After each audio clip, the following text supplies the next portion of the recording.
right, welcome back to the Elevate Experience. So, Tommy, we were talking last time about how we've seen a really big uptick in kratom because it's easily accessible. You can get it at the gas stations, pretty much anywhere, ship it in the mail. And so we're starting to see that as being a pretty common drug of choice. But also recently, another thing that's gone on the rise, and again, it is unregulated, easily accessible.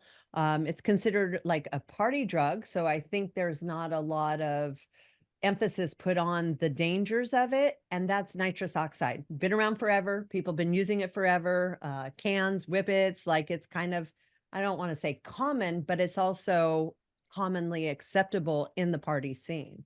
Yeah, But as we've been seeing and as we've known, there's a lot of harmful effects from that as well. yeah, for sure. Yeah, I guess a little snippet about what nitrous oxide is, or it's called N2O, is so it's a gas that they use in medical and dental procedures for sedation. And it's also a gas used to pressurize whipped cream canisters, which is why it's commonly sold in small little metal canisters called whippets.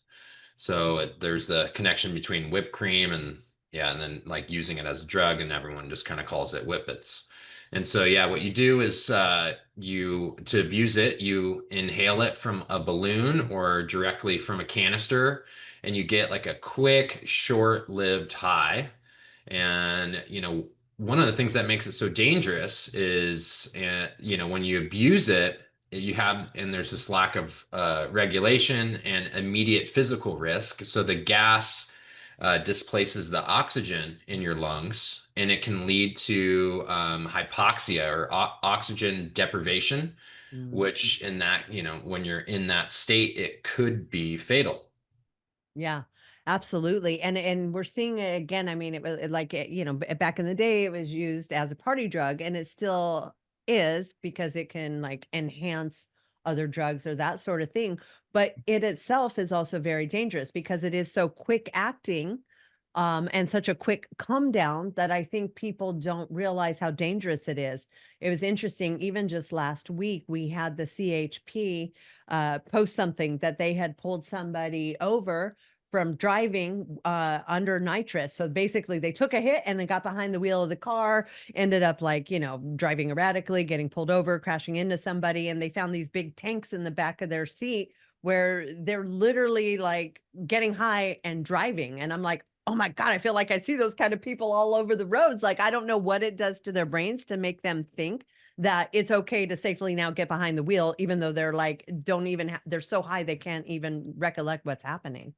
Yeah, that's quite the strange situation, and I've actually heard of that several times before.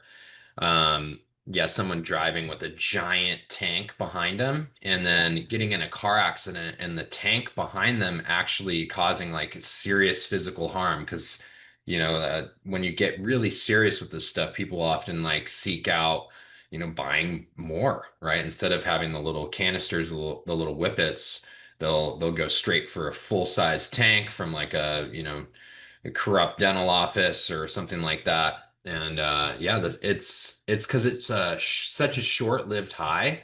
You like, you can't just like get high and then get in your car and drive 20 minutes. Like the high goes away immediately. So like if you're like a user of the product of the drug, you're, constantly needing to use it like every few seconds. Like people get into that pattern of using like every minute they're like taking another hit. They're taking another hit. Yeah. Yeah, it's interesting many years ago when my kids were young, and a lot of people were getting high off dust off. Like that was the thing, same sort of thing because it could give you that instant high. However, with dust off, it could freeze your lungs. So there was people that were actually dying from it because they would huff it and then it would freeze their lungs and they would die. This doesn't have that same effect, but it is still just as dangerous because you think about the what's creating that high is this severe lack of oxygen to your brain. So if you're doing that often enough and enough amounts, that's causing permanent damage to your brain cells, to your body, to your lungs, to all the things that we utilize to live happy, healthy lives. Yeah. And, there are deaths with nitrous oxide, like we were saying. But what happens is it's really what it is it's asphyxiation, right? So where the user breathes in pure nitrous oxide and, without any oxygen, and it causes them to lose consciousness, and in some cases for them to die. There was a study in 2016, and it documented an increase in nitric oxide deaths, and it mainly occurring in people that are 25 and younger. And there was like a number of calls to poison control centers as well for this drug, and the calls and the overdoses, have remained in the thousands each year. So there's lots of like poison control calls, because of nitrous oxide. Yeah, absolutely. And I think it's dangerous because it's kind of like considered like a party drug, right? So like, oh, let's all get a canister and sit around and, do this together. So it starts to become, I mean, unless you're deep in addiction, then you're not sharing with anybody. You're just getting that for yourself. But can start off innocently like that. Like, oh, we're just, partying together. Let's all do a little of this nitrous.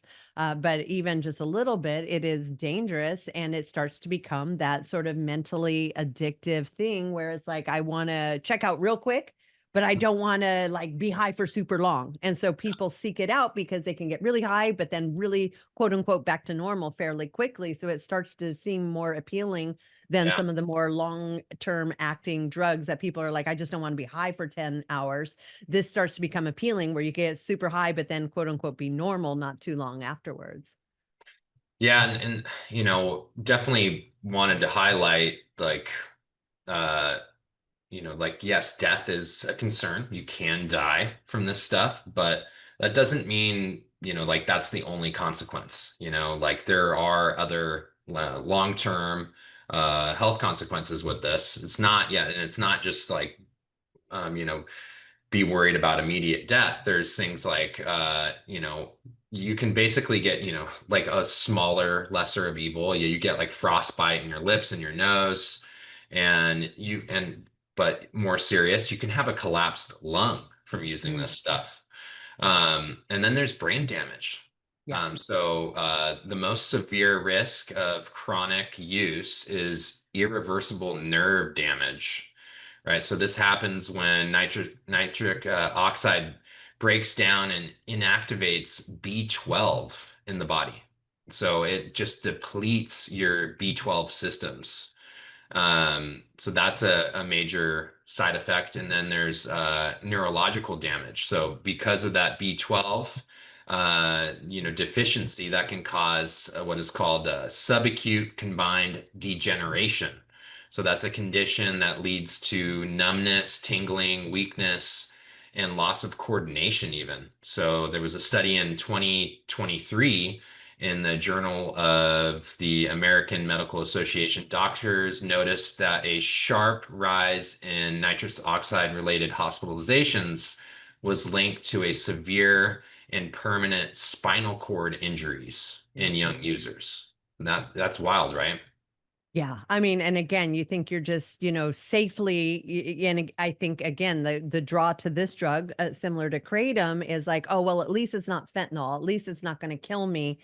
And yet, because it's unregulated, because there's not studies put out about it, people don't realize the effects that can happen because of it. And again, this is why we have these podcasts, is to let people know that these substances, although not illegal, are still just as harmful to the body, the Mhm. brain, the mind, the spirituality. Like it affects everything, much like any other drug that is illegal and regulated. Yeah, Except it's almost more dangerous because there's not, and there's no studies. So people don't realize how dangerous it is. You hear about whippets. It's like, oh yeah, I used to do that when I was a kid.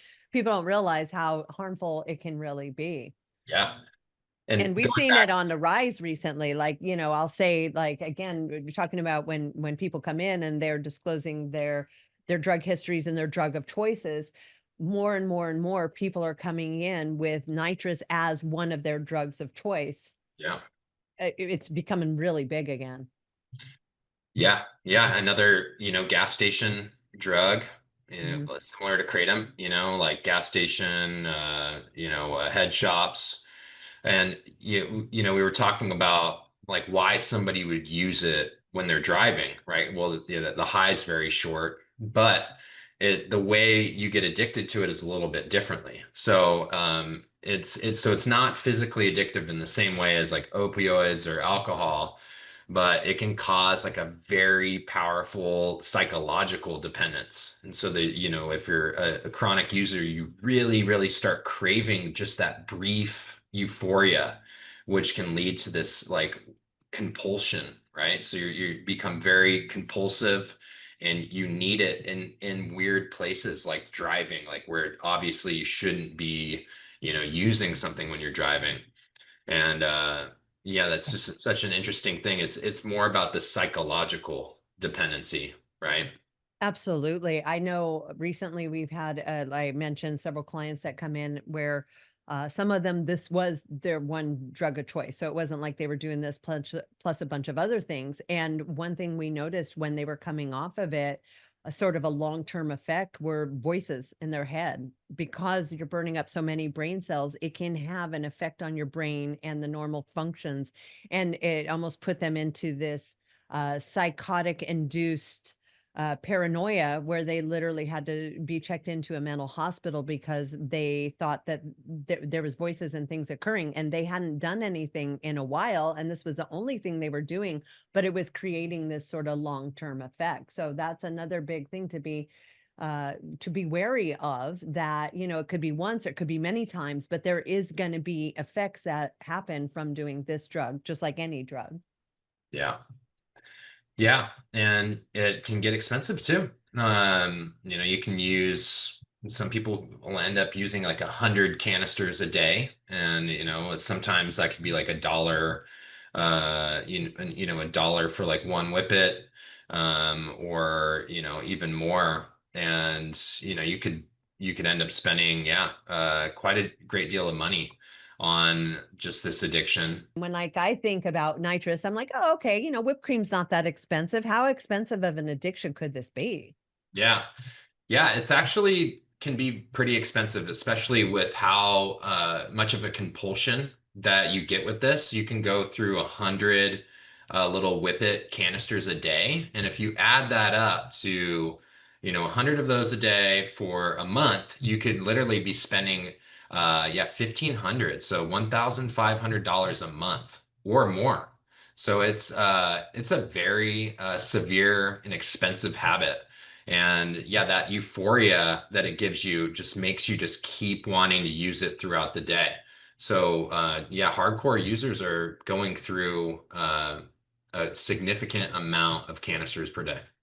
It makes me think of crack. Like crack was like that. That's why I was never really big into crack because it was that super high and then back to just wanting more of it. And so the amount that you spend on constantly chasing that high is insane. And then the addiction because of the constant chasing is very severe. And again, this is one of those where you can buy it over the counter so people don't realize how bad it actually is. Yeah. And there's always that danger of like you buy a cheaper product and so you may be worried for your health because you're using a lot of it and that there's this danger of asphyxiation. And so then maybe some people spend a little bit more for the more expensive product. And then we're talking up to $3,000 a month on this addiction. Yeah. Well, and I want to also just add in here again, for a lot of people, this isn't necessarily their drug of choice, but they use it to enhance whatever drugs they're already on, whether it's MDMA, methamphetamine, whatever it is. And so, again, you have this like very instantaneous drug combining with whatever other drug or alcohol they're on, and it creates a very deadly effect. Yeah, and just going back to the B12 thing, so. Um, So what can happen is, yeah, it leads to a serious vitamin B12 deficiency. And so there's clinical reports that show that 90% of chronic nitric oxide users have some degree of B12 deficiency. And, with many of them needing requiring injections and long-term care to recover from the permanent damage of being so depleted in B12. Dang. Yeah. Yeah. And that's going to cost money to combat that. What are some symptoms and signs that families can be alert to if they feel like maybe this is a problem that their loved one is experiencing? What should they know, or what can we look for? Yeah, it's kind of hard to spot this sort of use, like similar with cleanup. Except all the empty whipped cream cans in the trash. Yeah, that's the first thing I was gonna say actually, is yeah, like keeping an eye out. If you think something's suspicious and going on with your loved one, you do some detective work. Take a look in the trash, see if there are these little metal canisters called whippets or balloons. You have like a 22-year-old, son or daughter, and they're just like you finding balloons in the garbage. That could definitely be uh, likely is a sign. I don't think too many of us play with balloons, when we're that age. But Is it the same ones like helium, like where it changes your voice?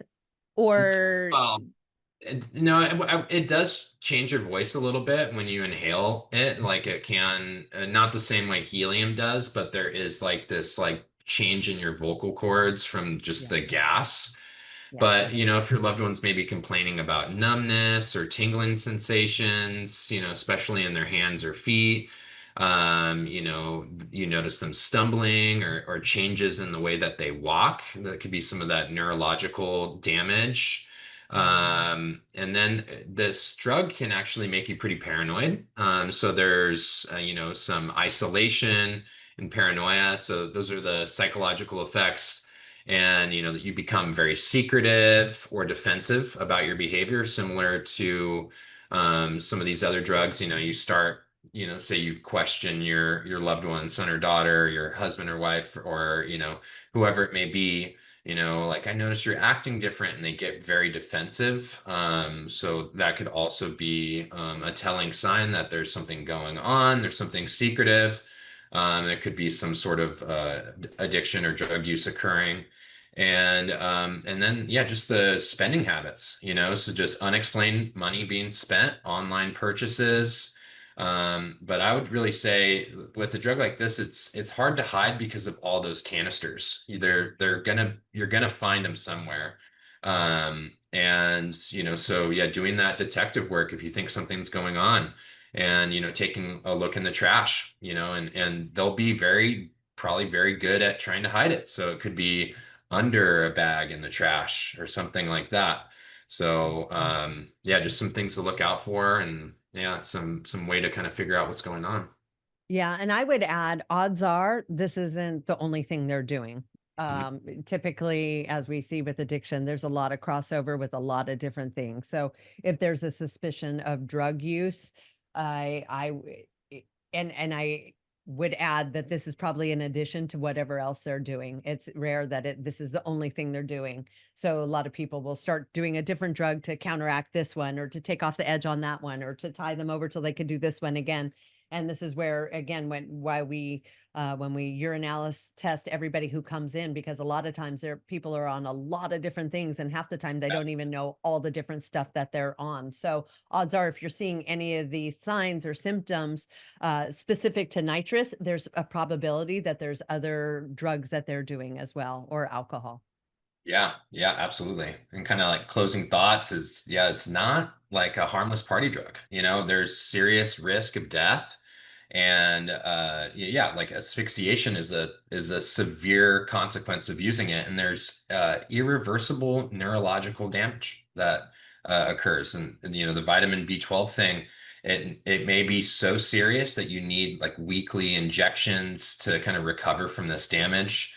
And I would say families should treat it with the same level of concern as any other substance, but The good news is there's, with proper intervention and support, you can get help and, overcome this.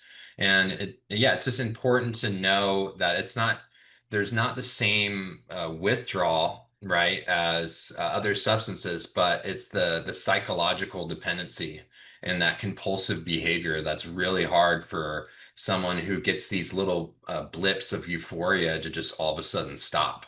So it is a serious drug, and programs like ours, Elevate, can help. Yeah, absolutely. Because again, quitting cold turkey, okay, maybe you're not going to feel the same physical effects as if you were coming off of opiates. You won't be necessarily sick. But at the same time, as you mentioned, there's a psychological, and because it is so common, I mean, it's in your grocery store, it's in your gas station, it's everywhere you go, you can attain this. And so if you haven't done the work to get treatment to handle the mental, spiritual, and emotional aspect of this addiction, it's just like any other addiction. And you have to do the same work, deep dive. What started this? How did we create this? How do we change this? How do we restructure those neural pathways so that every time we see a grocery store, we're not instantly thinking about getting a whip or getting some whipped cream cans? So there's a whole process that has to go into overcoming any kind of addiction. And nitrous oxide is not any different than any of the other substances that we help people with. Yeah. Yeah. Well, I'm glad we talked about it. And Absolutely. And we have a lot more to talk about. Boy, there is so many drugs and different things in this world that there is just not enough information on, not enough recognition of, that goes unnoticed, but are secretly killing a lot of people. And we need to get awareness out there about what that is. and that's one of the reasons why we wanted to bring back the Elevate Experience podcast and do it through a little bit of a different lens of educating families and loved ones out there on some of these other substances that no one's talking about. Yeah, absolutely. All right, Tom. Well, thank you for another great show. And I'm already looking forward to our next one. Awesome.